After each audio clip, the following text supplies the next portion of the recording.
I finished another book. Um, I read it on the way back from Colorado. So that was, what, 2 months ago? Um, I'm thinking of Robinson Crusoe by, wait a second, by Daniel Defoe. It was written in 1719. That's a long time ago. Um, it wasn't, I wasn't a huge fan of it, but I still think it was super duperly culturally relevant. Yeah. Um, and it kind of is the basis, kind of like how Treasure Island is the basis for a lot of adventure stories these days. A lot of treasure hunting stories take inspiration from that. Robinson Crusoe was the original getting stranded on a desert island, or I guess tropical island. Um, and it kind of has all the ideas and story beats that um, modern stories kind of follow. I thought it was good. I didn't think it was like it's definitely not in my top 10. Probably not even in my top 20 for books. Um, but if you've seen something like Gilligan's Island or the Robinsons, that's an old movie that I used to watch when I was a kid. Um, draws obviously the Robinsons, but both of them draw a ton of inspiration from the book. It starts out so Robinson Crusoe's the main character, of course, and he lives in Europe, or he lives in the UK, and he really wants to be a sailor.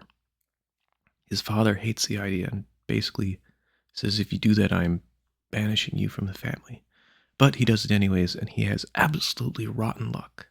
The first ship he goes on, let me think. The first ship, I think, sinks, and he's rescued by another one in the convoy. I don't think anybody died. They just lost all their goods and their ship. And then the next one, I think, gets raided by pirates. And he's captured and sold into slavery. Uh, and then he's in slavery.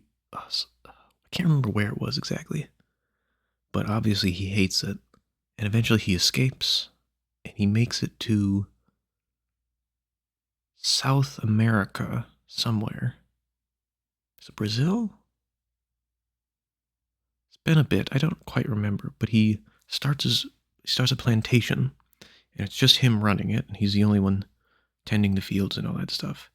But him and his fellow plantation owners come up with the great idea that they should go find some slaves.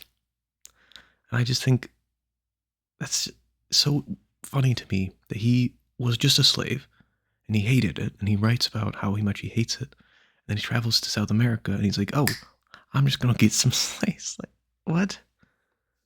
Uh, I don't know. But anyways, with that decision, he decides to go on another voyage and get some slaves from Africa. Not the greatest, I would say. I think that's putting it mildly. But on the way there, he gets shipwrecked. Everybody on the ship dies except him, and then he's left on this little island. And from there, I think it's like 11 years or something that he spends on this island, and he just has to survive. So he talks about from the boat that shipwrecked, he's able to swim out there and gather some supplies, um, some clothes, some guns, some iron weapons and tools, whatnot. And using that, he's able to build himself a small house where he raises like he gets like some of the grains from the ship and he plants them and he has gardens. He has little fields. He raises a bunch of food. He's able to hunt goats on the island. He even makes a second house. He calls it his seaside house, I think, or his country home. And it's down a little ways across the island, and that's where he kind of uh, watches over the goats. He domesticates a few of them. The book isn't really It's very mild and not all that like bombastic or exciting. It's still interesting, learning how he survived and stuff, but it's not all that exciting of a book. Like there isn't much conflict. The conflict is he's just trying to survive. Eventually, remember this was written in 1710, but eventually he figures out that there's a tribe on the mainland of Africa who visits his little island every now and then.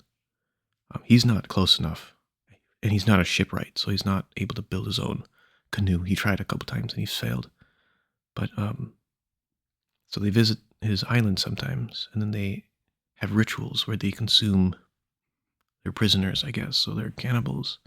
And he finds a beach on the far side of his island littered with human skeletons. And he sees one of these rituals where they consume human flesh. And of course, he's terrified, and he's considering locking himself in his house forever and never coming out, which of course he doesn't do.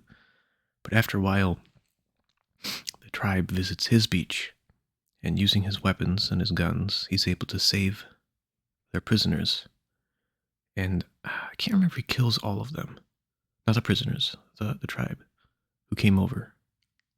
Or if a couple get out. But anyways, he's able to save, I think, 3 of them. And with those people, he starts building a little community. And he starts planning on ways to escape. Eventually, another ship comes by, and the crew is mutinying. So they send the captain onto the shore, thinking that the island's uninhabited. And the captain meets with Robinson. And Robinson and his couple friends. I can't remember, now that I think of it, I can't remember if it's two or 3 friends or if it's just one. Anyways, they help free the captain and the crew that is still loyal to him. And then now that Robinson is his angel, as the captain says, Robinson now has a lot of say in what they do and how they move forward, because he saved the captain's life and the crew's life and the non-mutineers' life. So together they're able to take back the ship, and Robinson decides that the punishment that the mutineers should receive is that they now have to stay on the island. So he and his couple friends get off and take the ship back to London or Europe, wherever he's from. And then eventually he makes it back to his plantation in South America. Not with slaves, I don't think. That's pretty much the whole book. It's all right. I don't think it would really be worth a read personally, mainly because there's a lot of modern stories about being marooned. Castaway with Tom Hanks is one of them. I think Lost, that's where the plane goes down. I haven't seen that one, but obviously Gilligan's Island, and the Robinsons. They all pretty much have the same story beats and the same ideas and objectives. So when I was reading Robinson Crusoe, I wasn't like all that enraptured or engrossed in the story, because it's all kind of become cliche. What would be 300 years later. But it was still nice to get the original, where most of these ideas originated from. I don't know, I left out quite a bit, but it's not too long of a read. Let me look. How many pages?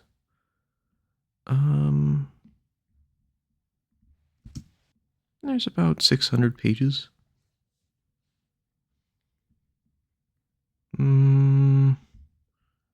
Actually, these are pretty inconsistent.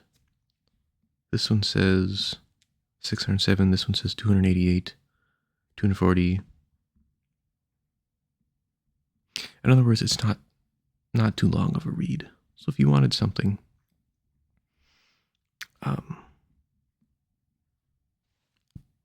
fairly quickly to read, it's something. I definitely would recommend other books though before this one. Like I just finished The Time Machine by H.G. Wells. I would recommend that one before this one. I would recommend Dracula, another one I finished while I was in Colorado. And I'll do a couple gushes on those like, tomorrow. So yeah, yeah, so it's okay.